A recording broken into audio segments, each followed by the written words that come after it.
Thank you. I'm very honored, as always, to rise in this House to represent the people of Timmins James Bay and to participate in this Bill C-396, an act to amend the Department of Industry Act in terms of loans that are given out and the issue of transparency and accountability in loans. What I've learned, Mr. Speaker, in my many years of representing Northern Ontario is that government has an important role to play in working as a partner in ensuring that we can build a strong economic base across this country. And part of that role the government plays as a partner is making sure that if there's loans that are being made, they are to a net benefit to our regions and to our country. The issue that's being brought forward by my colleague about more transparency in these loans is certainly something we should be looking at, because we've seen a number of recent scandals that Canadians ask themselves, well, how could these decisions be made? For example, Export Canada that loaned $41 million to the notorious Gupta brothers to buy a jet, and then they absconded with the jet. And they absconded on the payments. And so to someone back home would ask themselves, well, how could it possibly be in the interest of Canada and the hardworking taxpayers of our country to take $41 million to invest in a couple of brothers who are involved in all kinds of accusations of corruption in another continent, to buy them the ultimate lifestyle trinket, which is a private jet? And then how could Canadians be surprised that they absconded with the jet? That kind of transparency is worth having. I would like to challenge my Conservative colleague. I don't think we've ever agreed on almost anything, other than the fact that I do think this issue of transparency is important. But under the previous Conservative government, when it came to these issues of net benefit to the Canadian people and deals with industry, they were very secretive, and we saw that with the takeover of American Steel and Stelco. We saw it with the supposed net benefit to Canada when two of the greatest mining companies in the world, Falconbridge and Inco, were allowed to be taken over by corporate bandits, Xstrata and Vale. And we were told that this was to be a net benefit to Canadians. And yet when we asked what were the terms of the agreements that they had to live by, we were told that was secretive. How is it possible that we can sell off major Canadian industries when there's supposed to be an agreement that they will actually invest? And then we ask, how are they investing? Are they living up to it? And we're told that the agreements are secretive. That is not in the best interest of the Canadian taxpayer. In terms of what my honourable colleague's putting forward with obligation for industry, it is vital at this time, because we see a government that's talking about moving forward with clusters. This is their big vision, is that they find a super cluster, a mega cluster. I don't know what they're going to call them in the next budget, the super duper oodle cluster. But the idea that you can find 3 or 4 places in the country and you're going to turn an economy around is a ridiculous notion, because an economy is like a strong ecosystem. You have to have values at every level that are actually sustainable. And so, contrary to their vision of the supercluster, I think one of the important roles of government investment is in terms of regional economic development, to make sure that we have solid local economies across this country. And you do that by being partners. And you do it through, traditionally we've done it through the various economic development agencies. Now there's been lots of allegations over the years of pork barrel politics and problems with that. This is why accountability and transparency is important. I think it's extremely important in my region of Northern Ontario, which is a resource-based economy.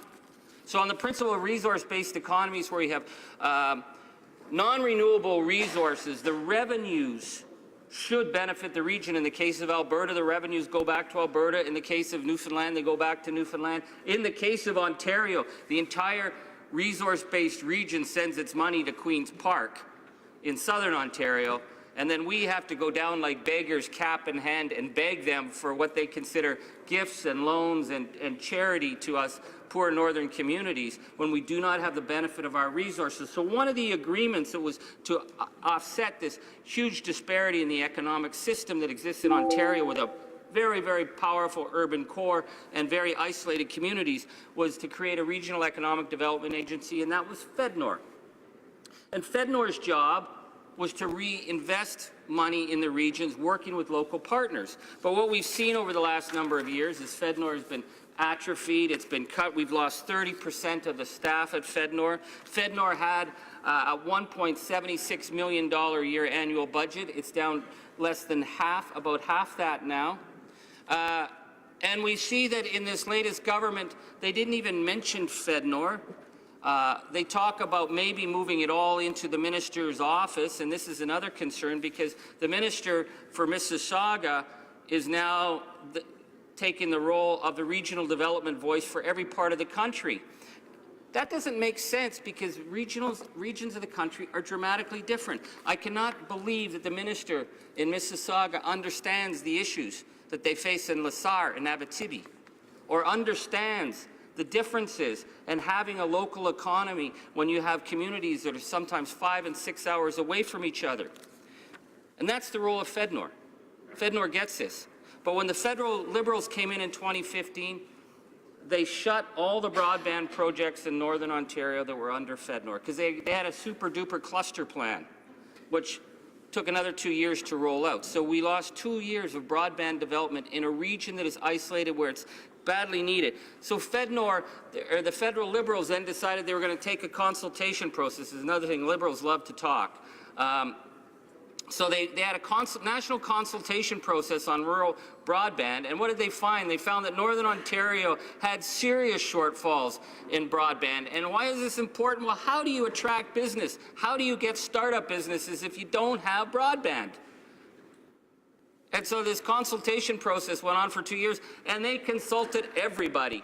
They consulted municipalities, they consulted NGOs, they consulted businesses. I'm surprised they didn't go door to door with surveys. They consulted everybody except the economic agency of the region that is there for the federal government. Not only that's more surprising, they went and consulted with the provincial economic development agency, but they ignored FedNor.